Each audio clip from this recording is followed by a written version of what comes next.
आपल्या आयुष्यामध्ये एक वेळ अशी असते जेव्हा आपल्याला फक्त आपली आवडती व्यक्ती हवी असते. त्या व्यक्तीशिवाय आपल्याला दुसरा कोणताच पर्याय चालत नसतो. ती व्यक्ती आपल्यासाठी सर्वोपरी सर्वस्व असते. जर एखाद्याने आपल्याला एकनिष्ठेची व्याख्या विचारली तर अगदी सहज आपण त्याच व्यक्तीचं नाव घेऊ, इथपर्यंत ती आपल्यावर हावी झालेली असते.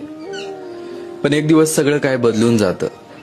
त्या व्यक्तीचा विश्वासघाती चेहरा आपल्या समोर येतो, जो करुणेने क्षमेची भीक मागत असतो.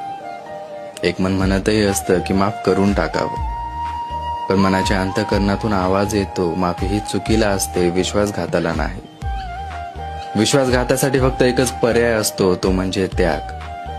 आणि मग आवडत्या गोष्टीचा, व्यक्तीचा, प्रेमाचा आपण मनापासून त्याग करतो. कारण त्याग करावाच लागतो. जर विष आपण गोड आहे म्हणून पीत राहिलोत तर मग शेवटी मरणच स्वीकारावं लागतं.